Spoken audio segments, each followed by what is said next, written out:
Хочу поговорить с вами о Дасталконе. Есть определенный порядок, то есть есть иерархия. Кто займет самое почетное место вот среди сидящих незнакомых друг другу людей? И у кыргызов самое почетное место отводится к свату. Куда? И вообще, к сожалению, в свете последних событий, вы видите, какое отношение вообще статус к женщине. Я согласен с тем, что это неправильно, что это дикость, что это действительно где-то унижительно по отношению к женщинам. Если бы мы знали нашу культуру, если бы мы знали наше традиционное отношение к женщинам, такой картины бы сегодня бы не было. И это начинается уже понемногу забываться.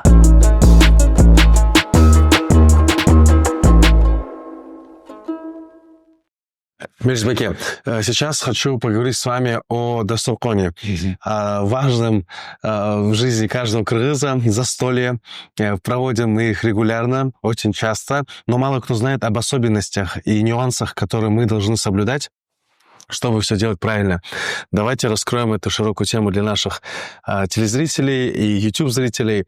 Что нам нужно знать, чтобы с самого начала и до самого конца не попасть в просак и сделать все по фэншую? Да, мне кажется, это особенность каждой культуры. Это именно определенный порядок или правила застолья, культура застолья, скажем так, или мы говорим «дастархан адеви», то есть как должно быть правильно за столом. У кыргызов есть такое понятие джолуулулук. Это такая философия, можно так сказать. Вообще, оно в широком спектре принимается в жизни. Джолуулулук — это значит, есть определенный порядок, если дословно по старшинству, то есть кто главный, потом так. То есть иерархия определенная. Практически во всех аспектах жизни, да? Но мы сейчас поговорим о Дасталконе. Если, допустим, мы встречаем гостей в таком широком формате, много многосторонних гостей, если приходят, то определенно у нас есть порядок. И, в принципе, каждый кыргыз это знал. Сегодня мы уже настолько отдалились от своих корней, скажем так, сегодня мы уже нуждаемся переспрашивать, уточнять, а раньше это по умолчанию было. Я хочу сказать один момент. Допустим, сегодня даже в современной жизни, особенно в селах, это еще хранится. Допустим, в селах, когда проводят особенно, я хочу отметить именно в части по плохому случаю, когда собираются, допустим, на похоронах, на поминках, бывает такое, что люди, очень много приезжают, во-первых, и человек же определенно заранее не готовится же. Это же такое плохое событие, человек умирает или по-разному бывает, какое-то бедствие, я не знаю, авария случилась. То есть человек не подготовлен, он в шоке, все, и надо когда на похоронах, особенно самые близкие, они могут это все не углядеть. Но бывает рядом кто помогает, все определенно сохраняет какой-то порядок. Но даже в этом случае бывают такие моменты, когда за всем не уследишь. Если ты готовишь какой-то праздник, то там, понятно, ты все список заставляешь, ты знаешь, кого как посадить, это нормально. А именно по плохому случаю у нас это заранее не определяется. Все спонтанно и все регулируется. Угу. Я об этом хочу сказать. Я часто наблюдаю, бывает такое, что, допустим, на похоронах или когда людей уже за Дасталконом определяют, обычно в селах как? Сейчас уже в ресторанах, в кафе же в городе, а в селах обычно стандартно просто в домах в тот дом, где это все произошло, а потом у соседей или у близких родственников по улице прям распределяют, и говорят, допустим, кудалар или сваты вы к тому-то дому, или в этот дом, тайке в этот. Так, в принципе, определяют, но масса есть масса. Бывает, мест не хватило, бывает, кто-то опоздал, не расслышал. И как-то стихийно все определяется во все дома, которые были подготовлены. Да. И во многих случаях бывает, в дом заходишь, там сидят друг друга не знающие люди. Потому что сейчас уже так получается. Они имеют отношение, допустим, к тому, кого проводили, допустим, они пришли же на похороны. Но в этом доме они сидят и друг друга не знают, а их обслуживают вообще не хозяева, случай, да? А кто? Это может быть соседи. Они тоже не знают их. И тогда что происходит? Как они будут занимать свои места за Дасталконом? И вот здесь вот классическая кыргызская такая философия работает, джолулу. Сами гости, скажем так, да, они переспрашивают у каждого, вот ты кто к этому будешь? Кем будешь, ну, допустим, тому, кому мы приехали, да, по поводу, там, по какому-то поводу, да? И он говорит, мен куда, мен там, ну, я, кто-то говорит, я сват, а я там дядя, там, по маминой стороне, я там по отцу, дядя, брат, или там, ну, и так далее, и так далее. И вот здесь у нас, когда они переспрашивают, и люди уже сами по умолчанию говорят, ты, оказывается, да, ты вверх проходишь, ты занимаешь самое почетное. Мы вот так сказали. И каждый, естественно, занимает свое место. Но в последнее время и это начинается уже, да, понемногу забываться. Вот хотелось бы это донести до широких масс. Почему? Потому что вот это культура. У нас по традициям, не то что по традициям, по нашему мировоззрению, по нашей культуре вообще есть определенный порядок. Мы говорим «джолулулук». У молодых спрашиваешь, как ты думаешь, кто займет самое почетное место вот среди сидящих незнакомых друг другу людей? Автоматически мы сразу почему-то руководствуемся тем, кто самый старший, тот и самый почетный. У нас нет. Если в одном ранге сидят, тогда по старшинству. А если ранги разные, то именно по джолулулух, то есть есть определенный порядок. То есть есть иерархия. И у кыргызов самое почетное место отводится к свату. Куда? Вот куда? Он самый почетный гость. Несмотря на возраст, даже если представитель сватов будет молодой, а рядом с ними тоже гости будут там, я не знаю, там дедушка там лет 80-90, но если по статусу туда и молодой, то он будет почетно месте сидеть и получит почетную ступень. А дедушка, извините меня, согласно своему рангу. И вот сначала самое почетное, старшее место — это, скажем так, туда. Но у кыргызов есть два вида сватов. Ну, не у кыргызов вообще. Это нормальная вещь. Просто мы их четко отделяем друг от друга. Сваты у нас есть двух видов сватов. Вот ты знаешь, какие? Нет. Два вида сватов. Мы говорим, по-кыргызски есть несколько названий, и одно из названий, оно уже не пользуется, но оно очень такое интересное, и где-то, может быть, и неправильно воспринято будет. Но раньше кыргызы говорили «хан-куда» и «кул-куда». Не слышал такого? Слышал. Вот. А сейчас мы так не говорим. Мы сейчас говорим «хан-куда» оставили в обиходе понятие, а «кул-куда» уже не говорим. По-другому мы называем «кыз берген, кыз алган куда».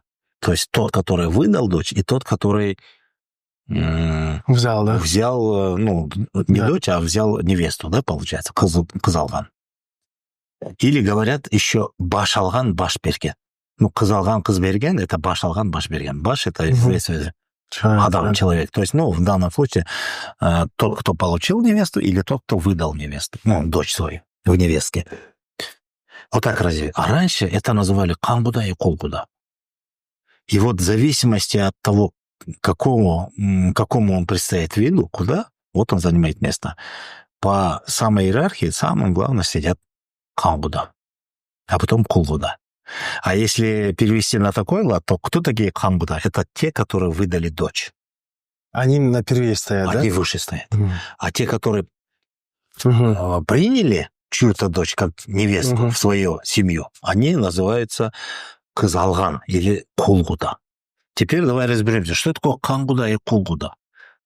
У нас, у кыргызов, вот когда невесту берут в жены, да, чью-то дочь, та сторона, которая берут в невестки, да, они что делают? Они кланятся и говорят, что говорят? Не помнишь? Помните? На свадьбах. Кулдугуз бар. Мы говорят, кыргызы говорят кулдугуз бар и делают поклон. Да. И это воспринимается, как будто они виноваты. По сути, они не виноваты, но это воспринимается как вина. Кулдугуз бар. И та сторона, она отвечает кулдугунгар кудага. То есть ваше повиновение не мне, а Создателю. Ну, теперь расшифровываем. Что такое? Почему та сторона, которая принимает чью-то дочь в свою семью, да, она считает себя повинной и делает поклон и проговаривает такое слово, что кулдугуз-бар. Дословно кулдук — это мы готовы отплатить за свою виновность, как рабы. Если дословно.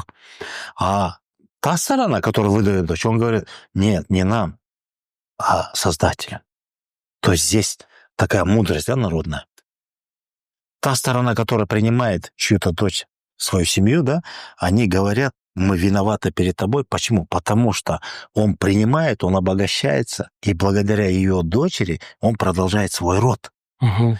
И в этом случае он доносит свою мысль, выражает свое, ну, можно так сказать, довольствие или свое вот это вот пополнение, да, как неоплачиваемый долг.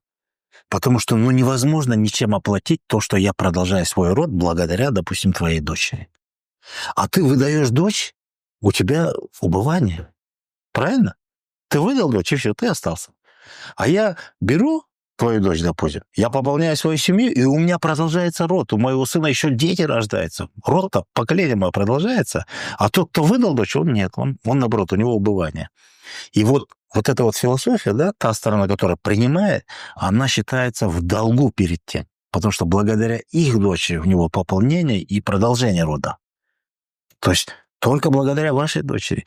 И я готов выплатить этот, ну, как бы, как долг, да, или как восполнить это невозможно, но я готов служить как раб, чтобы это восполнить. А это невосполнимо.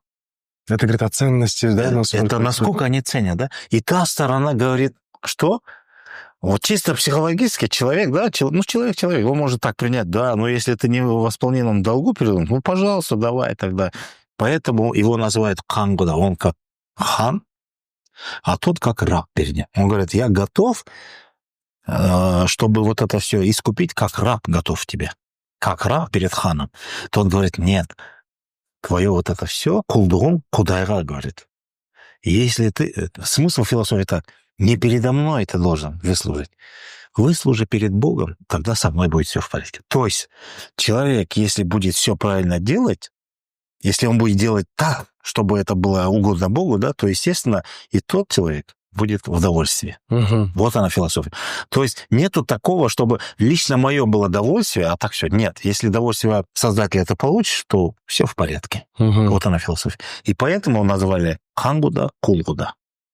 Классно. Тот главнее. Хан куда главнее. Главнее. Он выдает. Да, он отдает. А тот, да. кулгуда, он принимающий, Да. но он обогащается, у него продолжение рода идет. Он счастлив. А тот, получается, ну не скажу, что несчастлив, он причина счастья другого. Да. Поэтому он главнее. Мгм. Благодаря его дочери идет, продолжается род другого человека. Так. И вот это вот два вида кудалар. И Так. поэтому түрде на самом почетном месте сидит сначала кангуда, а потом кулкуда. Супер. Или кызберге, Угу. а потом кызала. Второй вопрос. Бывает такое, я усложняю, да? Почему? Потому что особенно у кыргызов так. У кыргызов бывает так. Я тебе хотел одну историю сказать.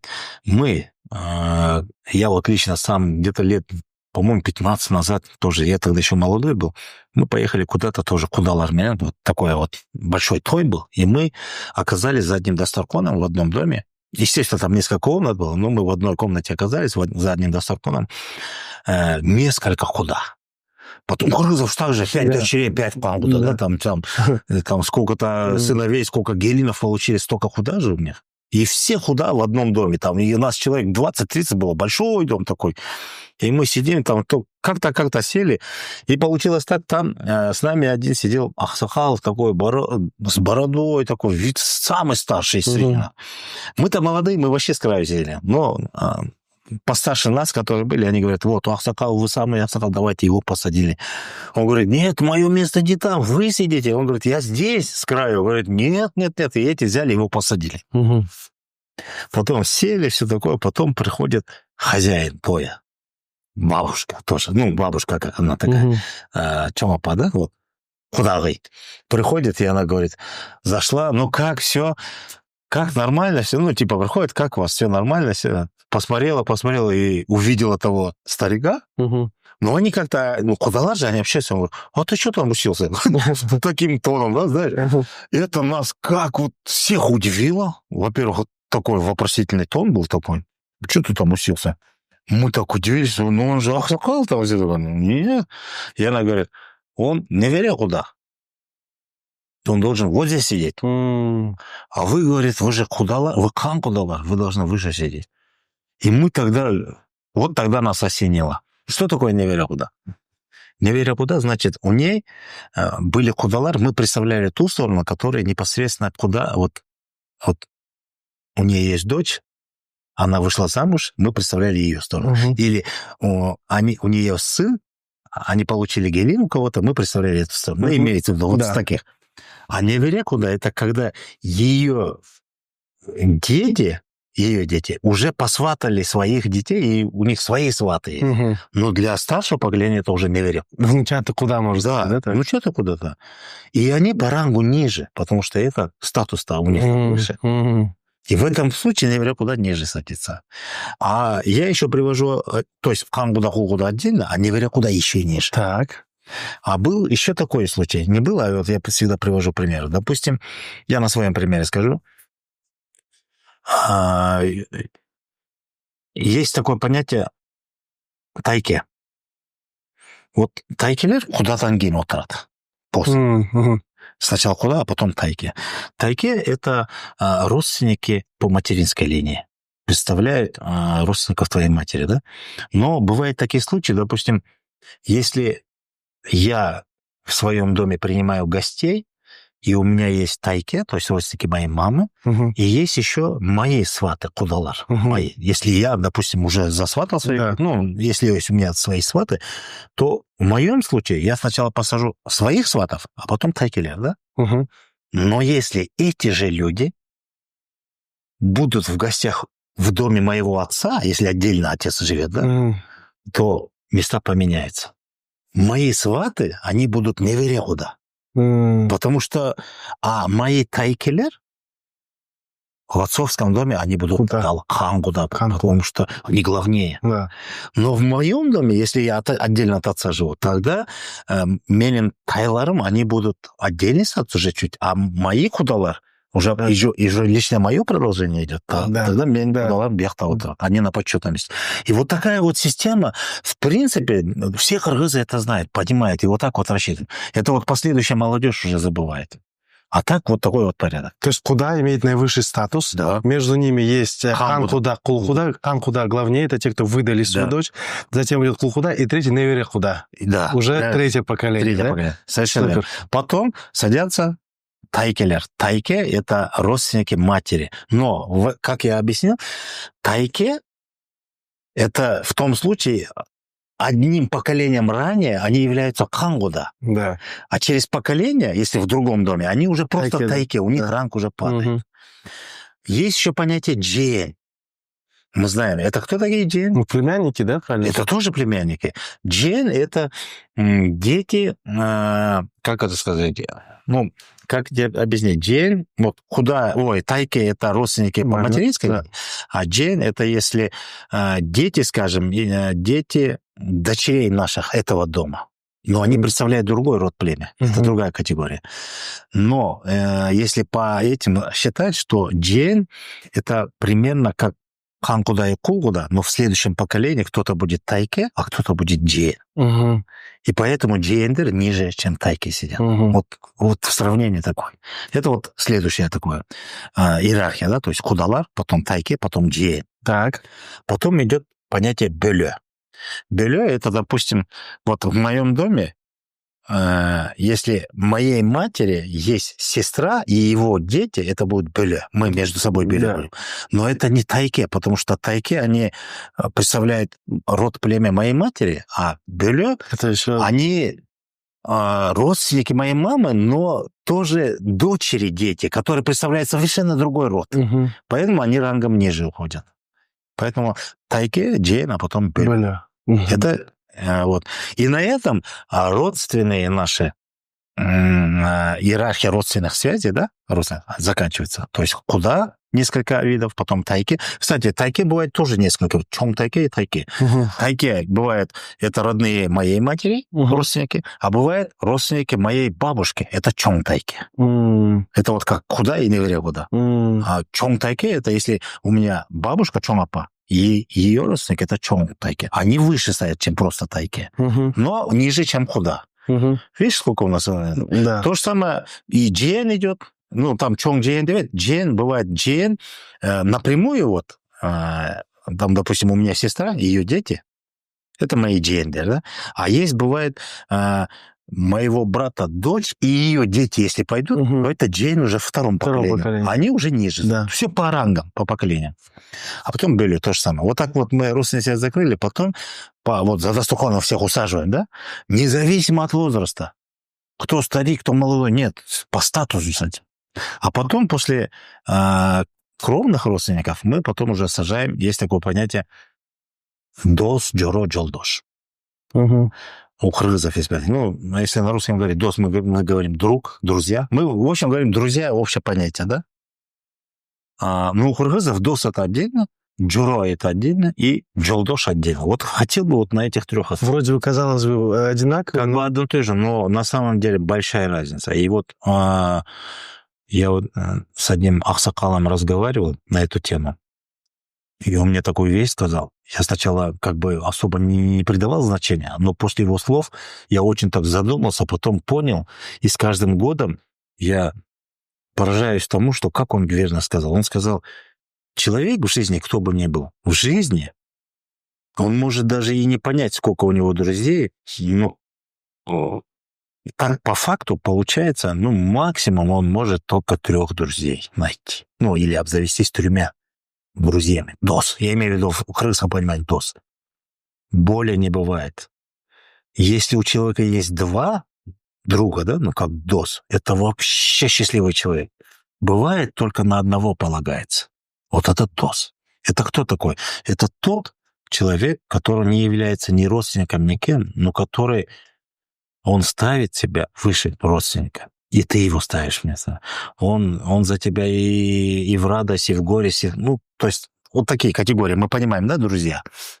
Но по сути же мы знаем, что мы всегда говорим, мы якобы считаем, что он мой друг, потом какой-то период мы понимаем, да, какой он друг. То есть он и не был другом. Мы его полагали другом, но он не друг. Друг, мне этот Ахсакал сказал, что это в конце жизни определяется, кто у тебя был другом. При жизни очень трудно определить, кто твой друг. Вот он мне это сказал, и по сути вот так наблюдаешь, так она и есть. И говорит, друзей очень мало. Если максимум 3 ты приобрел друзей, это максимум. 2 друга, ты самый счастливый человек. А бывает только 1, а бывает вообще без друзей. Люди живут, всю жизнь живут, считают, что друзья, но не друзья. Это вот они по рангу ставят выше, потому что они и в воду, и в воду, и в вагоне воду, да, как мы говорим, да, и в вагоне воду, и все вместе с тобой, и они даже готовы отдать свою жизнь даже за тебя. Вот если такой есть человек рядом с тобой, это друг. Если даже и отдаст, то тогда ты поймешь, что он друг. Потом есть 2 категория, джоро и джолдош. Начнем с джолдош. Джолдош в кыргызском понимании дословно это тот человек, с которым у тебя один путь. Джолдош. То есть спутник, можно так сказать. Поэтому в одном понимании у нас в лексике, когда мы говорим джолдош, это в общем как бы, да, как типа друзья или соратники. А второй смысл, допустим, семья, да, муж и жена, они друг друга тоже называют джолдош, потому что жизненный путь у них один, да. Но это тоже относительно, насколько. Но в частности мы говорим, когда джолдош, мы понимаем, это вот соратники, там, можно так сказать, да, там, не друзья, это другая категория. И я хочу вот просто объяснить, что такое джолдош и джоро. Это разница большая. Допустим, вот в школе одноклассники учатся определенное время. Кстати, категория джолдош, она граничит определенным временем. Ситуация. Допустим, одноклассники, они все джолдош тоже. То есть у них один путь жизненный на тот момент. Они учатся в школе. Они в одном классе. У них в неделю 5 дней одно и то же. У каждого, у всех. У них путь один жизненный. Вот они джолдош тоже. Одноклассники. Студенты, одногруппники. Они все джолдош тоже. Понимаешь, да? Если человек потом после устроился на работу, работает, коллеги, да, они джолдош тоже. На тот момент у них один путь. Они на одной работе, они коллеги, да? Понятно, джолдош тоже. Но среди джолдош тоже есть те, с которыми ты по случаю, как бы, да, по общим мероприятиям вы как бы вместе, но и не более, да? А с некоторыми у тебя более близкие отношения. ты на день рождения приглашаешь, ты по каким-то поводам встречаешься, отмечаешь, ты там отдельно с ними еще какие-то отношения имеешь. И эта категория, это уже не джолдош, а чуть ближе, это уже джоро. Потому что джоро, если дословно, не скажу, что дословно, но у нас понимается джоро, джоролош, джоро и чу, это компания, компанейцы. Или одна компания. Так, те, которые... Вот кого ты приглашаешь на день рождения, это все твои джоро. С кем ты исправляешь какое-то событие, с кем ты считаешься, с кем ты там периодически встречаешься, там празднуешь, отдыхаешь, там в кафе, в ресторан ходишь, это все джоро. Но из них есть кто-то джолдош, который с тобой работает, а из них, который не работает. Или из них кто-то одноклассник. Но ты же не со всеми одноклассниками день рождения справляешь. Только избранные. И вот эти избранные из категории джолдош, это джоролор. Они более приближенные. И из них потом кто-то вырастет или останется дос. То есть вот такая естественная такая... Тоже по-своему, да, классификация. Классификация. И все начинается с джолдош. Вот с кем-то познакомился, вместе постоянно какое-то время проводишь, ты уже джолдош с ним. Учишься, работаешь, я не знаю, там, коллега или партнер, уже джолдош. У вас путь один, партнер. Но с партнером, если это чисто по-партнерски, и все, дальше никак, то просто джолдош и остается. А если ты с партнером уже там какие-то близкие, там, я не знаю, отношения семейные, там, празднества, то все, туда к нему, он к тебе, да, то уже джоро. Да. А если потом впоследствии выяснится так, что он горой и душой за тебя, то он, может быть, и еще дос будет. То есть другом окажется. Дос — это высшая степень. Высшая степень дос. И их много не бывает. Да. Ну, жизнь такова. Джоролор, да, их бывает много. Но не все джоро потом вырастают в досу, да? До досу. Какая у них иерархия за столом? За столом сначала дос. Но, опять-таки, это же такая тема, ты же не прилюдно, вот он мой дос, а выше так не сделаешь. Но бывает, да, а бывает такое, что вот все даже знают, а вот он с ним, вот они друзья. Они с самых времен, вот, бывает, даже коллеги скажут, а нет, он выше себя. Но в основном джоро и джолдош сразу определяется. Джоро, потому что у вас близкие отношения. Да. Потому что даже по случаю, да, допустим, джоро ты и так, и по всякому случаю ты собираешься. А джолдош второй по определенным. Допустим, если какое-то большое событие, ты пригласишь коллег, да? Джолдош тоже. Но в обыденной жизни ты же с ними будешь общаться. Да. А джоролор, у тебя каждую пятницу, скажем, у тебя пятница, да? Это джоро уже. А джолдош там по каким-то особым крупным событиям ты считаешься, ты приглашаешь. Это джолдош тоже. Дос, джоро, джолдош. Да, категория так. Отлично, классно. То есть за дасторконом куда, хангуда, кулгуда и так далее, говоря, куда, потом чумтайки-тайки, потом дием, бөле, потом идет дос, потом джоро, потом джолдош. И мы не смотрим на возраст. Не смотрим. Смотрим на Нет, статус. среди друзей, не смотри, я сейчас тебе говорю, когда общее все, Общее, да. Джоро, джолдош, а потом уже кошина колон, соседи. Их тоже нельзя забывать. Ага. По иерархии, они как бы, у нас говорят же, есть такое выражение, что джаман туандан джахши кошна артах. Вот вроде родственник, но если у тебя с ним отношения не очень, да, ну, бывают такие. Но у тебя есть сосед, который тебе вообще никто, да, там, не родственник, но у тебя с ним такие хорошие отношения. Потому что ты лучше с ним будешь больше общаться, чем с другим родственником. Это такая дословная транскрипция, скажем так. А когда за дасторконом бывает такой случай, когда все вперемешку, то по иерархии так сажают. Теперь смотри, если ты собираешь за своим столом только одного ранга людей, допустим, только друзья, ну, скажем, джоролор, да? Только джоролор, компания твоя. Там есть и одноклассник, есть одногруппник, есть и коллега, да, но джоролорова, да, вы все дружные, то тогда по возрасту. Потому что здесь уже ранг 1, тогда уважай возраст. Понимаешь? Если джалан кудалар болсо, өзүн жолу менен, а если, ну, к примеру, если джалан кангудалар келсе, там, тогда они уже, там другой, там по возрасту дочерей кто выдал. То есть кангуда это же родственники, скажем, родители твоей невестки же. И вот если джалан, у тебя, допустим, 10 дочерей, да, ты выдал 10 замуж, да, у тебя 10 хангуда. Они для тебя хангуда все. Да. И там кто-то старик, кто-то молодой, по-разному. Но по иерархии ты будешь, для тебя старшая гелин кто? Ее родственники, они первые. Потом вторая гелинка, да? Ой, мы говорили о том, кызда, нет. Хангуда это не твои дочери. Хангуда, если у тебя 10 сыновей, и ты их женил, у тебя 10 хангуда. Да. Вот, я перепутал много. Вот у тебя 10 сыновей, ты их всех женил, у тебя 10 гелинок есть, и у тебя 10 кангуда есть. Старший сын, получается, самый уважаемый будет, да? Вот кангуда, который выдал свою дочь за твоего старшего сына, он самый будет, первый. Да? Потом, естественно, Ну, точно, да. по возрасту твоих детей. Да. Они же тебя связали Да. с ним. Вот там логика такая. А не по возрасту самих людей, по возрасту их дочерей, потому что через их дочерей же мы все это связываем. Точно так же и по кулгуда тоже так же. Это вот твои дочери, ты же выдаешь, и вот твоей старшей дочери хайнджурту это кулгуда. Ты же тоже можешь выдать. Да. Ты кангуда, а они к тебе кулгуда. И твоя старшая дочь, ее хайнджурт, ее там мужа, родственники, они выше сядут. Потом вторая дочь, третья дочь, естественно. Да. То есть по возрасту именно дочерей или гелинок.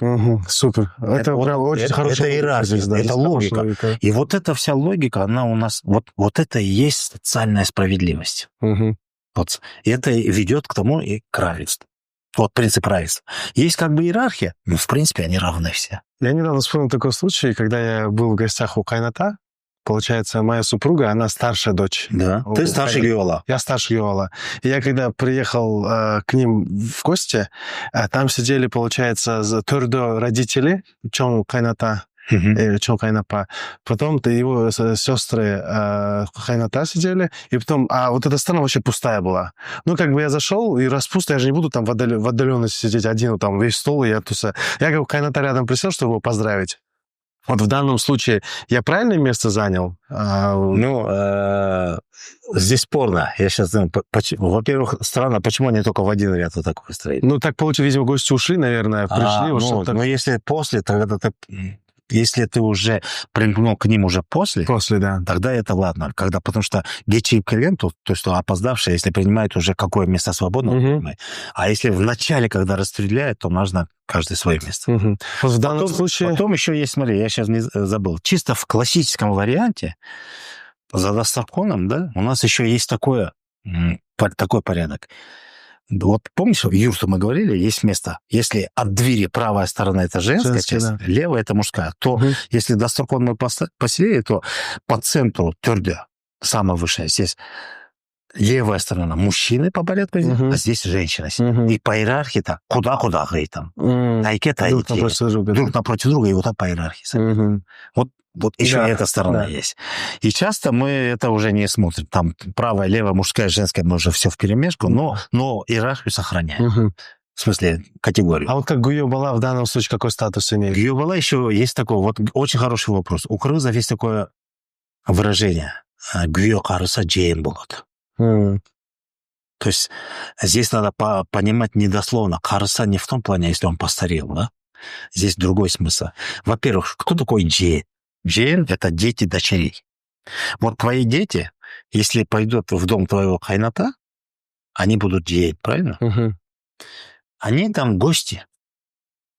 Вот твой хайната, если у него есть свои внуки, в смысле дети своих сыновей, да, то они там будут помогать, они встречают гостей, они встречающая сторона. Но твои дети, они будут гости, потому что джейн. Джейн — это статус. Потому что они представляют другой род. Но ты не будешь гостем. Ты геола. Ты должен служить, потому что благодаря их дочери ты в неоплатном долгу. Кулгуда. Ты же, да. Нет, ты не кулгуда, твои родители кулгуда. Ты повинник. Моя сторона. Потому что ты продолжаешь свой Я сторона кулгуда. Да, ты сторона кулгуда, и поэтому ты должен там служить. Казмату это есть, да, мы говорим. И в этом случае твои дети джей, они в почете, а ты нет. Но кыргызы говорят, гүйө харуса джейн болот, мы автоматически понимаем, вот уже сколько лет было, все, гүйө ты все, давай, ты уже чет. Нет, в плане том, что харыды, есть такое выражение у кыргызов, не просто состарелся, мы говорим сапарым харыды. Что это означает? Прошел уже какой-то путь, да?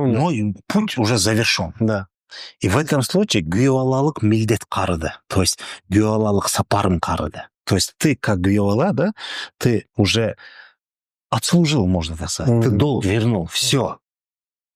Ты нам уже, так как бы не должен, ты уже, мы сами в расчете. То есть ты настолько отслужил, гүйолал, казмат, там, помогал, там, и так далее. Помогал не только в плане, там, просто прийти и физически помогать. Это в разном, в целом, да. в полном понимании, да? И тогда уже та сторона, хайджур, да, они сами уже в один определенный день уже говорят, все, ты уже в статусе джейн, ты уже гость. Ты уже свое служил, все. Но бывает такое, до старости лет не могут отслужить, а бывает только вот пришел, ну не так только, относительно, да, за какой-то период уже все настолько довольны, вот все, ты уже джейн, ты уже не пашешь. Почему? Потому что он настолько их уже, ну, как это говорить, они уже довольны тобой. Все. Твоим отношениям, я не знаю, твоим отношениям к своей же жене, к их дочери, да, к им самим отношениям и так далее, и так далее. Они все это оценивают, и в один определенный день они говорят, все, сен уже сапаром гарды, сен уже гьёвала мес, ты уже не гьёвала, ты уже джейн. И переводят статус уже почета. И ты уже можешь занимать место джейна, да? но не выше там других, да, а определенно свое место, да, как джейн. Вот такой вот интересный момент есть. Вот в разных регионах гьёвала по-разному статус, да, говорят, есть, например, на юге один статус, там на севере чуть отличается. Например, статус. какой статус? Мне кто-то говорил, что, по-моему, где-то круче относится. Вот, да, к сожалению, да, вот я в дополнение, да, есть такое выражение «гьёвалана пайгамбар сыйлаптыр». То есть гьёвала, как это будет, взять, да? Зятя даже сам пророк уважил. Дословно перевод. Мне тоже очень часто спрашивают, даже вот знакомые, скажем так, хорошие товарищи ко мне приходят и говорят, вот такая тема у нас. Вот у нас почему-то так принято, что гьёвала, он сразу в почете. Вот он только же, он, во-первых, он женится на твоей дочери, и ты его должен почитать. Я объясняю тем, что для кыргыза это неправильно. Для кыргыза. У кыргызов гьёвала, да, зять, он сразу не допущен к почету. Потому что он в неоплатном долгу. Ты выдаешь дочь. Он благодаря твоей дочери, он пополняет, во-первых, семью, у него продолжается род и так далее. У него нормально, у него жизнь продолжается. Да. А ты выдаешь дочь. И почему ты его должен почитать? Это он тебя должен почитать. У кыргызов так философия. До этого все я объяснил, да? Но вот это религиозное понятие гьёвалана пайгамбар сыйлаптыр, то есть зятя даже сам пророк уважил, да, дословно. И я всегда говорю, да, это, во-первых, это понятие пришло к нам с религией, с исламом. Я даже точно скажу. По отношению к кому пророк Мухаммед сделал, ну, такой почет он показал? К своему зятю, да? Кому? К Али. Али — это его кьёвала, скажем так, его зять, потому что он свою дочь выдал за Али. Но если так уж, на то уж пошло, тогда давайте разберемся тщательно. Почему пророк уважил Али? Почему Мухаммед уважил Али гьёвала? За что? За то, что он взял его дочь в жены? Нет. Там философия совершенно другая. Потому что Али, один из самых приближенных пророка, да, он выслужил ему настолько, что он был настолько благодарен, потом он выдал дочь ему. Он доверил свою дочь именно тому, который был достоин. Он его уважал до конца своей жизни. Реально уважал. Но не просто за то, что он получил жену твою дочь, а за то, что он нес свою службу пророку. Достойно, и вот он его уважил и выжил свою дочь. То есть он его уважал не за того, что он был зятем, он его уважал за то, что он был его приближенным, как самым близким человеком, а потом только он его сделал зятем. Да. Разница другая. А у нас же не так же. У нас просто зять, да, приходит, получает, просит руки своей дочери, ты его дочь, и ты его должен уважать. Ну, извините меня, за что? Ну да, обычно у нас, наоборот, пашут же все на казмате. Конечно, вот. Поэтому, если ты правильно объяснишь, и вот некоторые люди, которые придерживаются больше религиозных ценностей, нежели традиционных, вот это вот такое вот непонимание происходит. Но я не хочу винить религию. Я просто хочу сказать, религиозные ценности имеют свое место, но традиционные ценности, они тоже уместны. И если ты не знаешь свои традиционные ценности, тогда ты просто не то что вынужден, ты просто по ситуации ты должен к чему-то придерживаться. Если ты не знаешь своего исконного, ну, получается, религиозно ты придерживаешься. Но это для кыргызской культуры это неправильно. Давайте все-таки немножечко выровняем это все тем, что у кыргызов тоже есть отношение, что к старшим почитание, к младшим уважение. Конечно. Что это не так, что если там статус ниже, что ты там над ним можешь делать все, что... Это просто говорит о удобстве коммуникации, о том, что каждый знает свое место. Не просто удобство, это говорит о правильном, это выстроение правильных отношений. Правильных. Да. По каждому по рангу, по должности, да, или так, как сказать, ну... Это единый организм, да. Он уже существует, каждый знает свое место. Какое место он занимает да. в социуме, да? Вот в зависимости от занимаемого места такое и отношение. Вот еще хочу добавить одно, да? Оно же не постоянное же. Вот это социальный статус. Вот, допустим, простой пример. Я чей-то сын. Угу. Я чей-то отец. Я чей-то брат. Я кому-то куда. Угу. Я кому-то тайке. Я кому-то дөле. Кому-то я джин. Правильно? Тот же я, Мелис, да? Но я в каждой среде, я каждую роль. Да. Где-то я геола. И, соответственно, этому я должен себя вести определенно так. И та сторона меня так будет и воспринимать.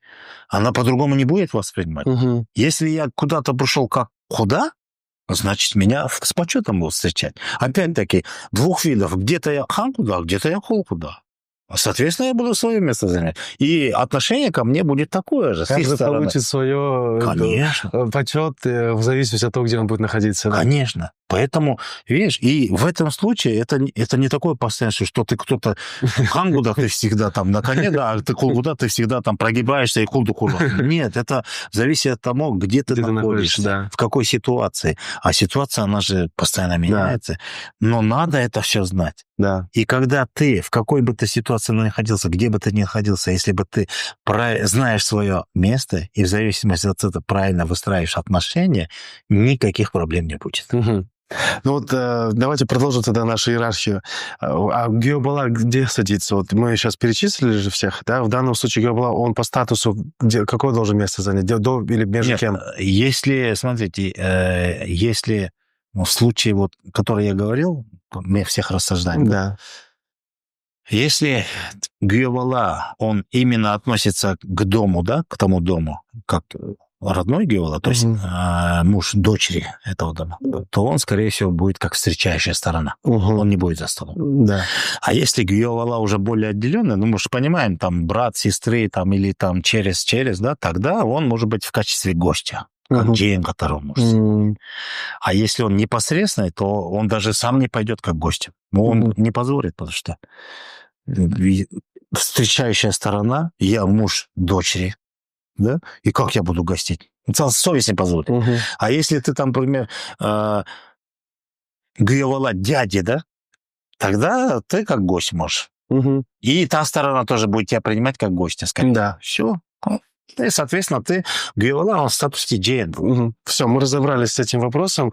Мы все поняли, куда, затем идут тайджахтагы, потом после друзья, у них тоже свой статус, и Кошинавка, соседи в самом конце у нас сидят, да?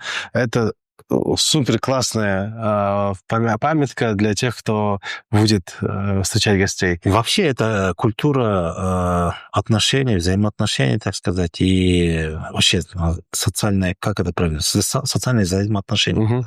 И в жизни, не только за законом, вообще даже в жизни отношения так и выстраиваются. Потому что в зависимости от статуса у тебя с ним определенные отношения. Да. Допустим, с друзьями ты можешь позволить себе там какие-то шуточки там и так далее. Там. Но с кудалар я не знаю, что там совершенно другой порядок. Да. Там субординация другая, правильно? Там с соседями совершенно иное. Сосед может знать то, что твои родственники не знают. Что твои там друзья никогда не узнают, но сосед может знать. Понимаешь? Это такие вещи, да? Поэтому в зависимости от статуса соответственно, и какое-то отношение. Да. Какие-то там, и даже обязательства. Не только там требуешь, надо еще и обязательства надо. Вот у нас вот Дастархон тема, вот мы рассадили гостей. Что нам еще важно знать про Дастархон? Не, ну, если дальше продолжать, там очень много, естественно. Допустим, самая главная тема, в зависимости от рассадки, там мы уже поняли, да, кого как, и согласно этому порядку надо еще и устукан подавать, правильно? Устукан тарту — это отдельная тема, но там тоже очень интересно, и философия. И сегодня от незнания некоторые говорят или трактуют так, что там, ну, кыргызы там из-за куска мяса там чуть ли не ссорятся. Дело не в мясе, дело не в объеме. Дело не в том, что там кому-то не додали какую-то кость или там, ну, джилик, да. Дело в том, что через устукан мы подчеркиваем его статус. А это самое главное. Если ты не тем устуканом, не тот устукан ему как бы представил, да, и тем самым ты подчеркиваешь, что его статус согласно этого устукана. Да. Ты можешь его понизить, а кого-то искусственно повысить. И это оскорбили как кого, Да. и как и остальное, и окружение оскорбили. Даже некоторые обижаются так, вот я сижу, допустим, ну, я получил свое нормально, да, но кому-то не по статусу дали устукан, и это меня может оскорбить. Почему? Допустим, этот статусом выше, ты ему дал неправильно. Угу. Ты, значит, не знаешь. Если ты его не уважаешь, ну, извини меня, это тоже меня задевает, потому что я его также уважаю. Угу. Это нарушает свою матрицу, да? Конечно, потому что он занимает, согласно своему статусу, свое место, и я его именно так и почитаю его. Но ты его не уважаешь, значит, ты и меня не уважаешь. Угу. Бывает и такое. Да. Или наоборот. Вот не по статусу кому-то старший устухан дал, а он там в статусах, там, я не знаю, да? Угу. И ты считаешь, и ты сразу для себя сделаешь вывод. Значит, почему он ему дал? Ну, может быть, он там, я не знаю, может быть, он чиновник. И ты ему даешь статус. Кстати, насчет чиновничества. Угу. У кыргызов, когда за Дастархоном мы вот так рассадку делаем, сегодня мы уже путаем понятия. Все зависит от статуса самого мероприятия. Если, ну, допустим, праздник, если это какое-то семейное событие, то мы рассадку идем именно по семейному принципу, по родственности, да, то есть куда, такие, вот то, что я говорил. А если мероприятие какое-то, ну, общественное или государственного характера, тогда уже чиновники идут. То есть чиновники только по государственному статусу они занимают место, а в родственных сферах статус чиновников вообще не работает. Да. То есть, допустим, бывает такое у нас. Статус мероприятия семейный, но пришел министр, например. Гүйовала министр, да? И его сразу самый почет. Это неправильно. Да. Будь он хоть даже президента, но если он Гүйовала, он Гүйовала. Да. А там должен сидеть куда. Угу. Но у нас иногда меняют. Особенно вот депутат. Он же представитель народа. Все, ему самый почет. Причем, правильно, да? если он в этом мероприятии пришел не как общественный деятель, а как родственник, он занимает свое место. А бывает, на такие мероприятия приглашают его как общественного деятеля, как депутата. Тогда, естественно, у него свой статус. Угу. Вот надо разделять, выяснить статусность мероприятия и в статусе кого он приглашен. Вот это надо учесть. Если он не как родственник, а как депутат пришел, тогда слов нет. Или он как министр приглашен, если мероприятие связано именно с госслужбой, тогда да. Тогда он на своем месте, на почетном месте должен. А если он как родственник пришел на семейное мероприятие, но он человек положения, скажем, государственной должности, это не играет. Да. Он должен занимать именно вот свое социальное место, как в родственной системе. Вот это особенность я хотел добавить. Давайте вот к нашим зрителям я сейчас соображусь. Если вы хотите, чтобы мы сняли отдельный выпуск в Мире Симбаке про устухан тарту, чтобы вы знали, как правильно, какой кусок мяса кому нужно подавать, то напишите в комментариях ваши пожелания. Мы обязательно снимем, если наберется достаточное количество желающих. Мы перейдем немножечко по Дастархону, но немного косвенную тему хочется затронуть. Это про келинок. Вот они воспринимаются очень часто как такой обслуживающий персонал. Очень часто, и вообще, к сожалению, там в свете последних событий, да, вы видите, какое отношение вообще статусу к женщине у нас в Кыргызстане жестокая, да, зачастую проявляется. Вот у кыргызов всегда такое было какое-то ненормальное воспринятие. Ну, я просто сижу по своей маме. Она, когда была килинкой, она мне потом рассказывала, что она вытворяла. Я понимаю, ну, это ненормально. То есть какие-то границы, и мне кажется, что там ничего от кыргызской традиции уже не оставалось. Там как будто было какое-то стереотипное восприятие статуса килинги, что она рабыня, и вот ты ее можешь, хоть что с ней происходить, как собственность. Вот расскажите, исконно у кыргызов отношение к килин и к невестке какое оно должно быть? Эрик, смотри, по-моему, мы на эту тему уже как-то с тобой беседовали. Я не хочу повторяться, но просто не буду углубляться, просто хочу одним словом сказать.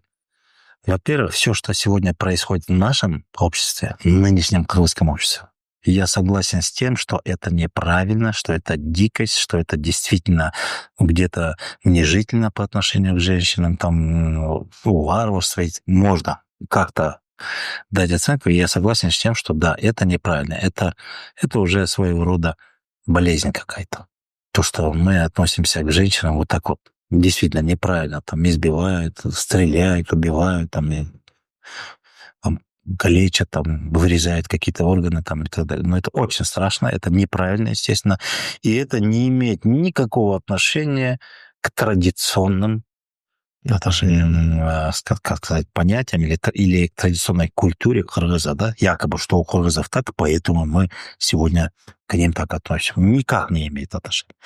Если бы мы знали нашу культуру, если бы мы знали наше традиционное отношение к женщинам, даже с самого раннего возраста, к девочкам и так далее, то такого бы, как бы сказать, такой картины бы сегодня бы не было бы. Почему? Потому что в традиционном обществе женщина, кыргызы, мне кажется, я не буду сравнивать с другими народами, но на достаточно высоком уровне ценили женщин. У нас и пословицы есть, и фольклор, и в достанах, в эпосах много есть примеров. Я сейчас просто не буду это все говорить, но женщины занимали свое такое достойное, почитаемое место. Как мы относились к матерям, к женам, к сестрам, да, вообще к женщине, к девочкам. Это, ну, я не знаю, как можно принимать, что вот у кыргызов было так, поэтому вот они так страдают. Вот как раз-таки от того, что мы не знаем кыргызскую культуру, мы начали вот так вот... Это следствие, да? Это следствие, потому что и я примерно полагаю, что мы примерно последние 2 века уже живем не по кыргызской культуре, не по кыргызским традициям. Ну, 1,5 века, точно. Около 2, 1,5 века. Поэтому у нас вот это происходит. А не то... смотри, вот какие пословицы. Вот даже элементарно. И там... Эркектин билеги, эненин тилеги, допустим. Эркектин билеги güçlü, эненин тилеги güçlü. Вот что-то такое. Эркек сель, аял гөл. Вот такие вот есть сравнения, да? То есть мужчина может быть бурным, там, таким каким-то могущим, да, как сель может, но он может истребить что-то, а все успокоить и все тундру привести в такое прозрачное состояние, в покой, это женщина. То есть огромная сила, да? И, естественно, там много, я сейчас вот сразу на ум не приходит, но отношение к женщинам, да, допустим, к дочерям и к сыновьям, как относились? Говорим, тегіңді сақтайын десең, ұл тәрбиела. Если хочешь сохранить род, воспитывай сына, говорим, да? Еліңді сақтайын десең, қыз тәрбиела. Если хочешь сохранить народ или нацию, тогда дочь воспитывай. Даже вот это вот отношение к дочерям, да, вот 40 қыздың чачы болды. Ой, 40 қыздың 40 чачы болды. То есть, ну, дословно это неправильно будет звучать, там, 40 косичек дает, ну, типа, повод уважения, да? Ну, даже если так, мы расшифровываем так, что мы же воспринимаем дочерей как представительниц народа, а не как просто там моя дочь там, или там представительница какой-то семьи. Нет, она представительница всего народа, любая. И, соответственно, из этого у нас есть еще одна поговорка, которая как раз-таки сегодня от недопонимания создает такое впечатление, что мы вот такие кыргызы были варвары. Вот именно вот одна пословица. «Қызды қырық күйден тыю». Дословно это тыю — это запрещать, да? Запреты, табу.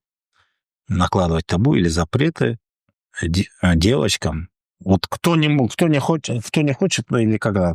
Кто бы не захотел, Кто бы не захотел, может там запрет, да? запрещать девочкам все, да? Это неправильно. Почему? Потому что мы дословно это переводим. А это выражение «қызды қырық күйден тыю», оно адресовано не самой девочке и не другим, кто имеет право там запрещать там, или там, не знаю, там исправлять, наказывать, да, девочку? Нет. Это адресовано в первую очередь родителям, а в частности отцу. Это слова назидания отцу.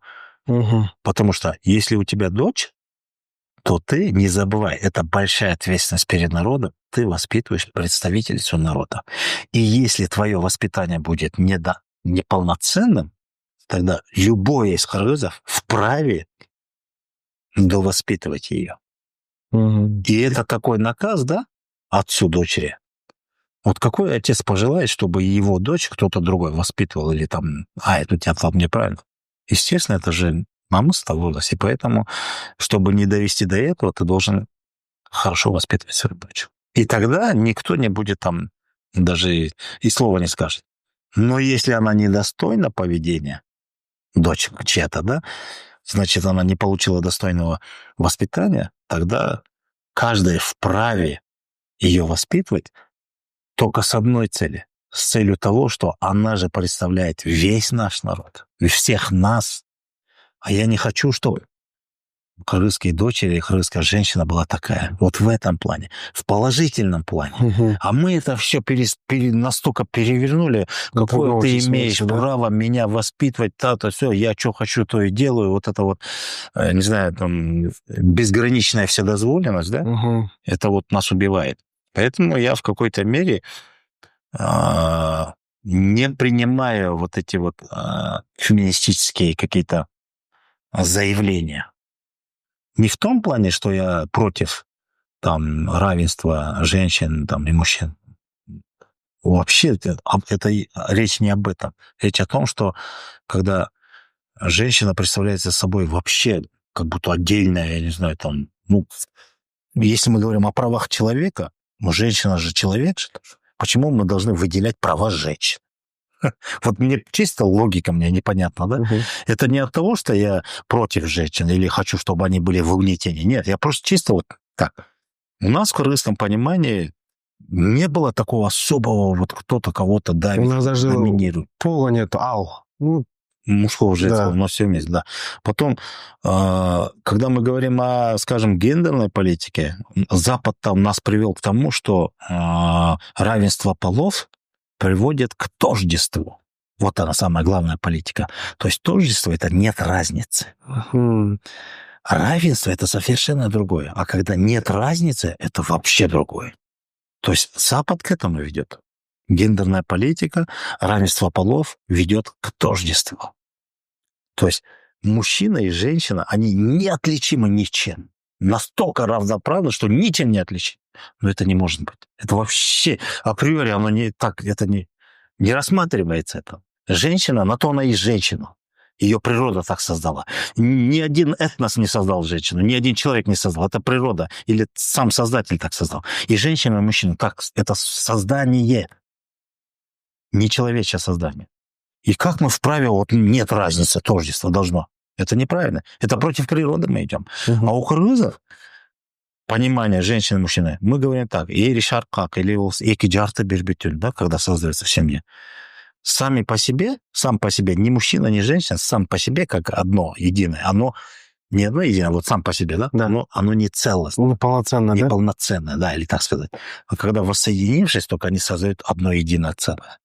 И мужчина, и женщина, они не могут быть тождественны. Они равноправны, но не тождественны. Угу. Не тождественны, или как правильно.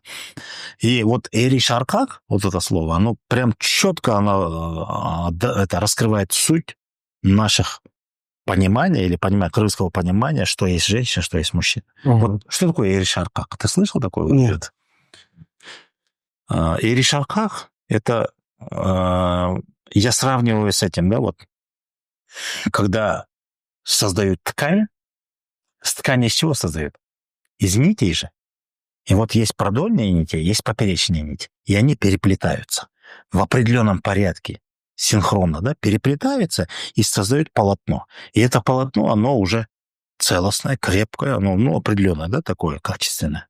А сами по себе нити, если вот так взять, это, ну, просто нити. И вот именно благодаря переплетению продольных и поперечных, равноправных или правильных переплетений создает целостность ткани. Вот мужчина и женщина — это эришаркак.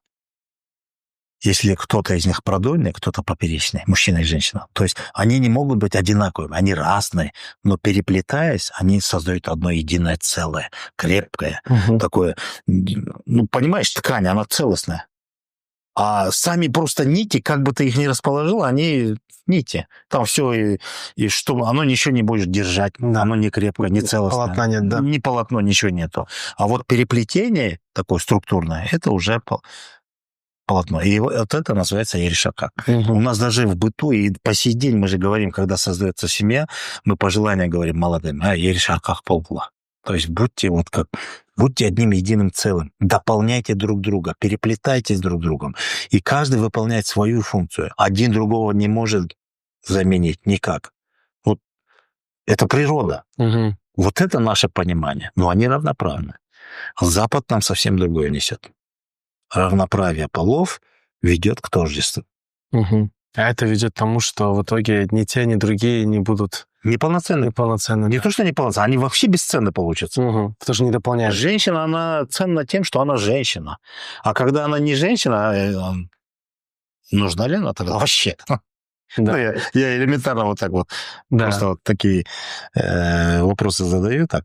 Может быть, шутя, может быть, ну, ни в коем случае не хочу никого задеть и обидеть, но я так рассуждаю, да? Ну, Джеймс Браун в свое время тоже очень хорошо сказал, да, в своей песне: «This is a man's world, but would be nothing without women». Этот мир принадлежит мужчинам, но этот мир бы ничего не стоил, если бы не женщина. Не было женщин. Да. Ну, в какой-то мере, да.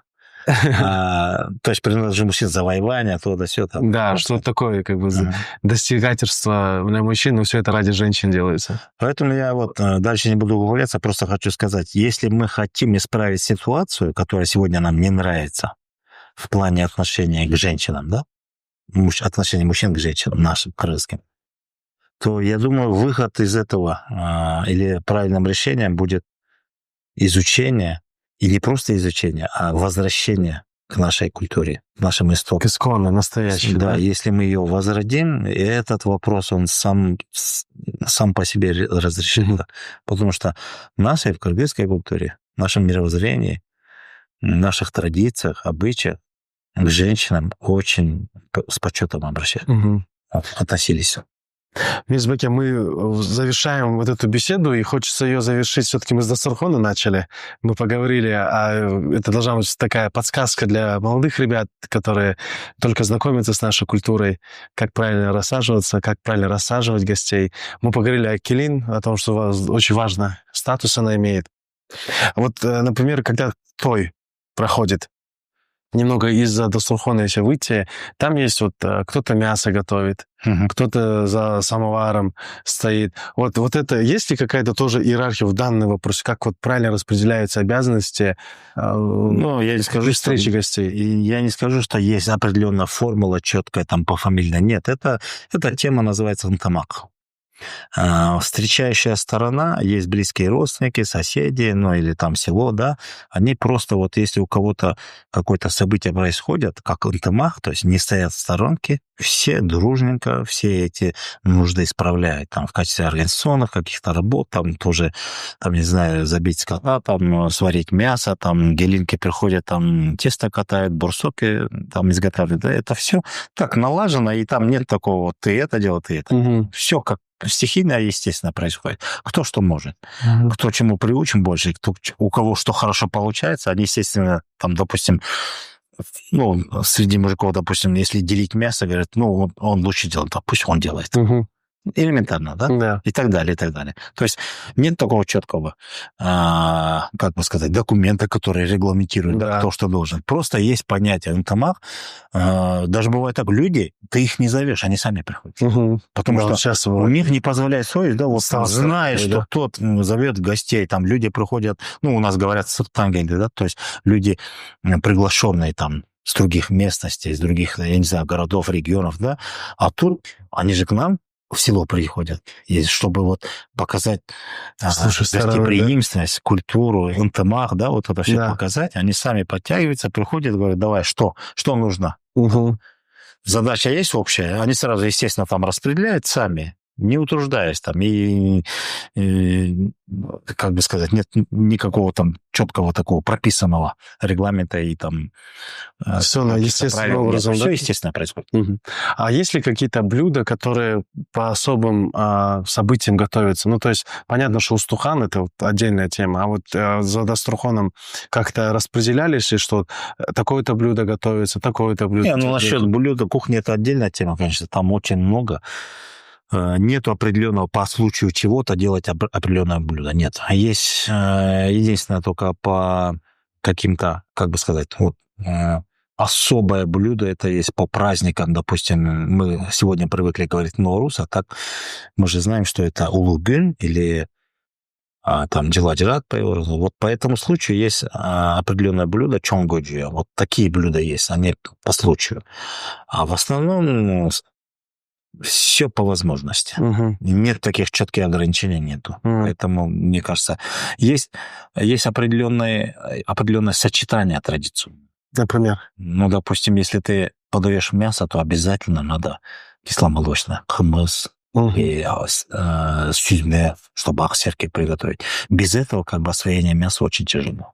Мгм. Вот есть определенное сочетание. Сегодня мы это нарушили.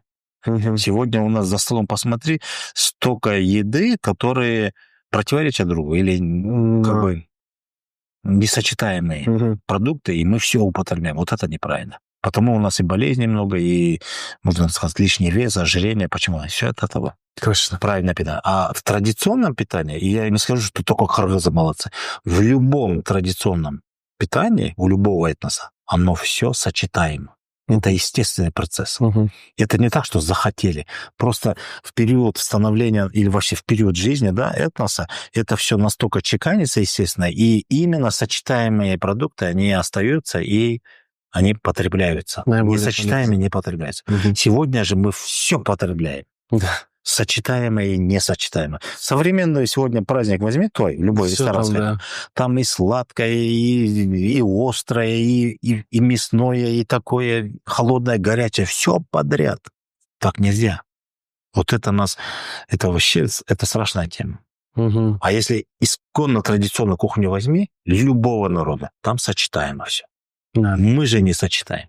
Мгм. Вот проблема в этом. Это вот такой вопрос пищевых привычек народа, да, что мы должны свои все-таки Да. соблюдать ввиду особенностей. Во-первых, это все было, как бы сказать, это все, естественно, вырабатывалось благодаря образу жизни. Сегодня у нас образ жизни поменялся. Сегодня все поменялось сейчас. И сознание поменялось, и ценности, все поменялось. И глобализация нам открыла все двери во все и вся, поэтому мы и в кухне все подряд Да. воспринимаем, в информационном поле все подряд, в образовании все подряд учим. Все, у нас нету никакого, нету отбора, да. В этом мы очень страдаем. Мы даже информацию сегодня не отсеиваем. Мы знания не отсеиваем. Знания не есть хорошо. Вот у кыргызов есть такое выражение. Билим — это знание, да? Билимден бары акыл болбойт. То есть не все знания полезны. Мы по умолчанию воспринимаем знания — это что-то хорошее. Нет. Если человек чего-то не знал, если он об этом узнал, это уже знание. Сегодня мы чему обучаем подрастающее поколение? Не специально, но мы обучаем. Или создаем такое условие, что они получают знания через интернет, через средства массовой информации. Они обучаются, можно так сказать, или получают знания в сфере... Трудно это назвать знания, но кыргызча — это тоже билим. Мы так говорим, да, билим. Они как обмануть человека, как убить человека, как наказать, как обыграть, как там ускользнуть и так далее, и так далее. Это все они получат через мультфильмы, через фильмы, через всякие пропагандистские материалы. Всему этому, по сути, это обучают. Да, должна быть гигиена информационная. Конечно, надо отсеивать, что полезно, что... Есть даже такой термин информационная угроза, инфоугроза, Понятно. которые на самом высоком уровне в свое время приводили к геноцидам. Вот даже тутси, которые были с народом тутси и второй народ, да, который племя в Руанде. Их там называли тараканами, оказывается, вот второй народ. И по радио. Там источник информации был только радио. И они, оказывается, начали в какой-то момент говорить, вот если вы найдете у реки дом тараканов, убивайте, уничтожайте. Они не говорили напрямую, но это транслировалось. Потом сделали, оказывается, аналитику. Там, где радиоволны доходили до людей, в этих местах было убито большее количество. А убито было до 1 миллиона человек. Каждый день по 5 до 10 тысяч человек вырезалось. Это пропаганда, конечно. Да. То есть и мы нам может это казаться обычной информацией, но она может всегда служить каким-то определенным целям, интересам. Поэтому, собственно, эта программа существует для того, чтобы мы могли представить кыргызскую точку зрения, свою собственную, которая подходит нам ввиду нашего менталитета, особенностей быта, наших традиций. И понятно, что от старого архаичного отказываемся, но сохранять все то, что может быть полезно нам сегодняшним. Нам главное философию сохранить и все. Дело не в формах, а в содержаниях. Мы же не можем сегодня жить в юртах и кочевать с джайлю на джайлю, да? Хотя я бы не против. Сегодня надо взять главную философию жизни, принципы жизни, правила жизни. А все современные реалии надо это все как бы синтезировать. Поэтому я думаю, у нас будущее неплохое, если мы правильно все выстроим. Главное, у нас есть. На что опереться. Конечно. Вот если бы не было, это другой вопрос. А у нас все есть.